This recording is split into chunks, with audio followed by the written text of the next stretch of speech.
In 2020, your salary was $60,000. Your rent was $1,200 a month. 5 years later, the salary went up 20%.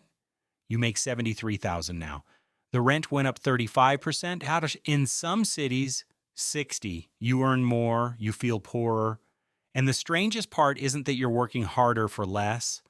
The strangest part is that nobody anywhere chose this, and yet 8 billion people now wake up every morning and run on it.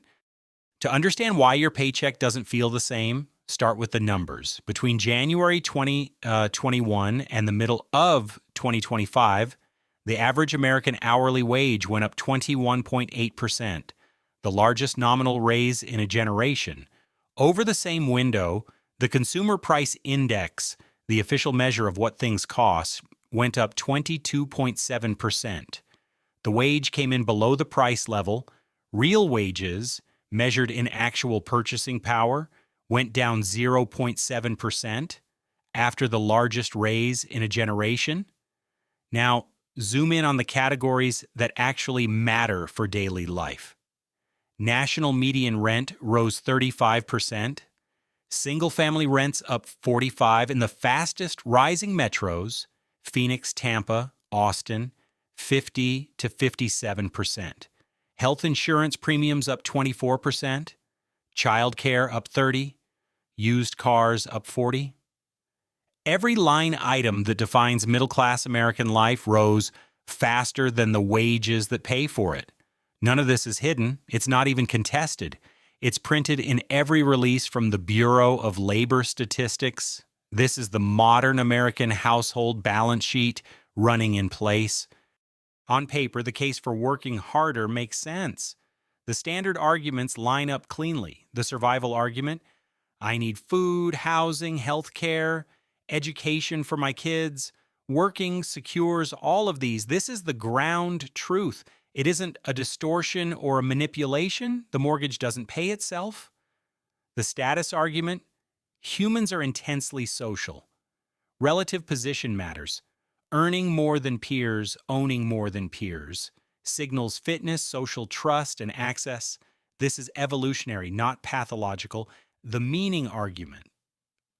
Modern Western culture treats career as a primary identity vector. What do you do becomes how do you matter. Work provides purpose, structure, social connection, growth in capabilities. This is real, even when it's also a cultural construct. The hedonic argument. Each new purchase, a better phone, better apartment, better car, provides a temporary spike of pleasure. The spike is real. The fact that it doesn't last doesn't mean it didn't happen. And the cultural argument, the American lineage from Puritan work ethic through Benjamin Franklin's time is money through 1980s, yuppie striving treats, relentless productive effort as morally good. It's socialized at school, reinforced at every workplace, and rarely questioned in adult life. 5 arguments. None of them wrong. Houses get built. Medical care advances. Food becomes more abundant. The system produces real outcomes that real people benefit from. This episode isn't an indictment of work or ambition or markets. It's a structural observation about a specific dynamic, the dynamic by which all 5 of those arguments, scaled to a system of 300 million people and millions of companies, produce the experience of running faster every year just to stand still. The arguments aren't wrong. The aggregate they create is the thing the brief calls a treadmill. Picture the trade as it actually happens, not on paper, in life. You're 25, first real job, $60,000 a year. You buy your first apartment grade espresso machine, $300. Feels like an upgrade. You're 28. Promoted, $80,000. The espresso machine is invisible now. You buy a $1,000 phone. Feels like an upgrade. You're 32. Married, $120,000 combined. You move from a 1-bedroom to a 2-bedroom. Rent goes up 60%, feels like an upgrade. You're 35, kid on the way. The 2-bedroom isn't enough. At each point, you got a raise. At each point, The raise immediately funded a new baseline. The $60,000 nominal jump from 25 to 32 felt in lived experience like staying in place. That's not personal failure. That's the system working as designed.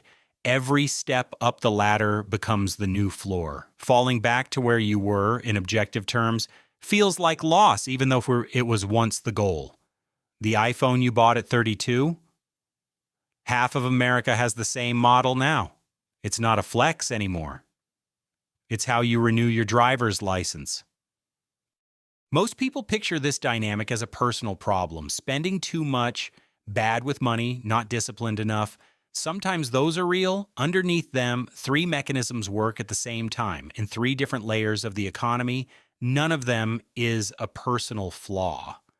Mechanism 1, Joseph Schumpeter, Schumpeter, an Austrian economist, wrote one of the most cited sentences in modern economics in 1942. He's, "Creative destruction is the essential fact about capitalism." Translation: a public company doesn't just have to make money, and it has to make more money than last year, or its stock falls, its capital becomes more expensive, and the next quarter is harder than the last. Stagnation isn't a stable state, it's a slow exit. Mechanism 2. Two psychologists, Philip Brickman, and Donald Campbell, named it in 1971, the hedonic treadmill. People adapt to improvements faster than they predict. A pay raise feels great for a few months, then becomes invisible. The new apartment becomes the old apartment. The set point holds. Mechanism 3.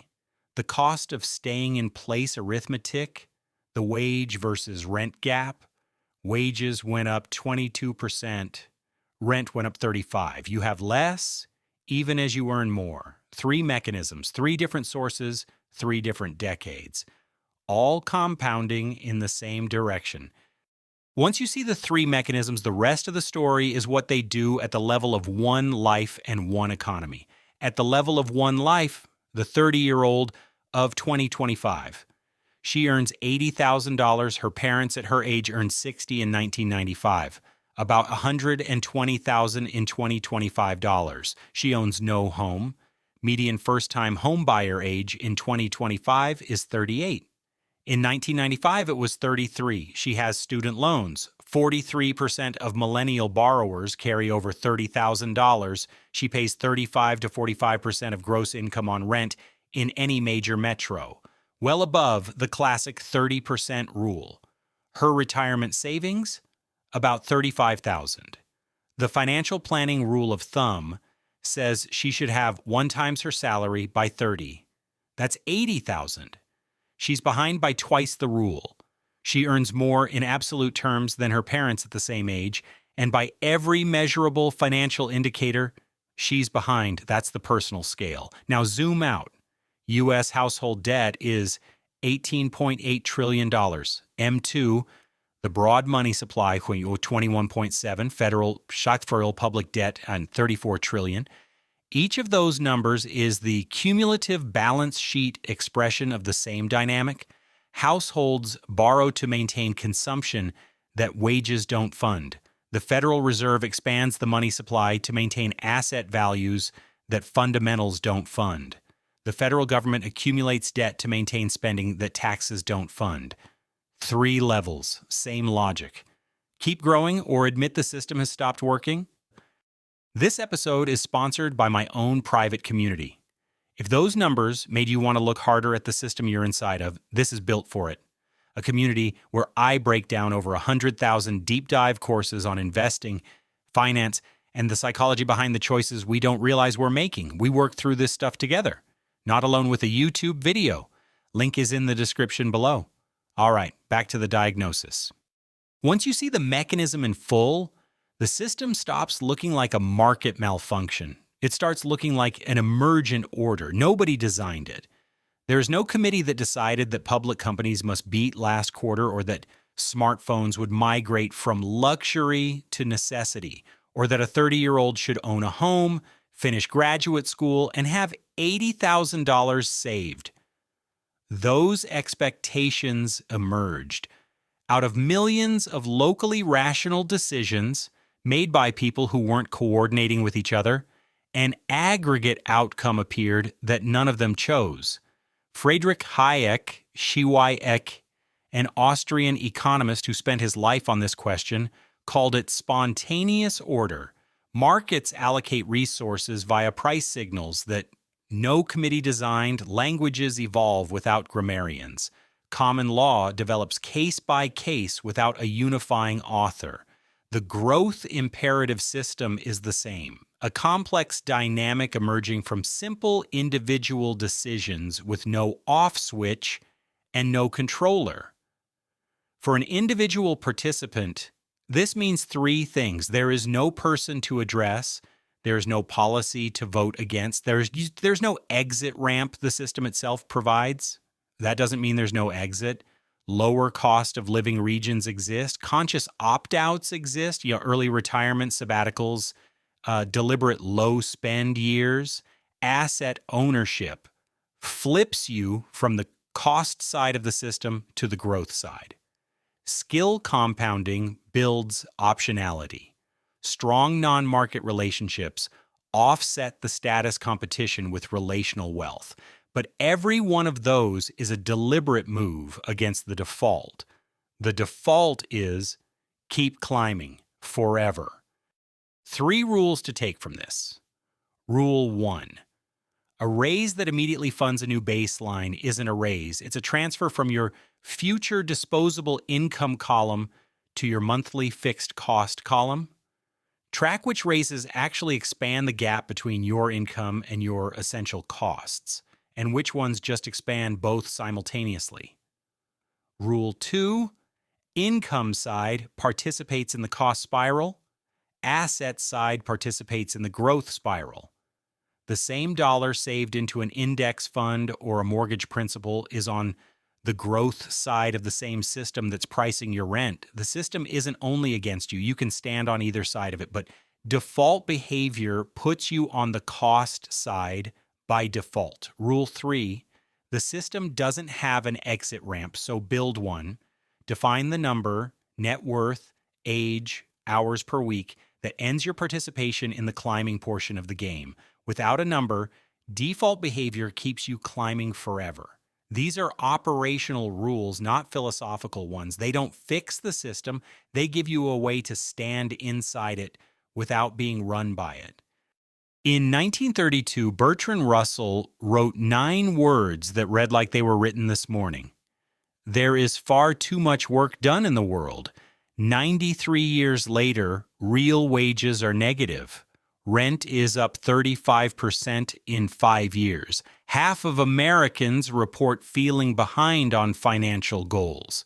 Nobody anywhere chose this. It grew on its own. Like Hayek said, like a weed in a garden no one was tending. If you want more breakdowns like this, subscribe. There's a lot of math worth understanding. Numbers don't lie, but they don't explain themselves either.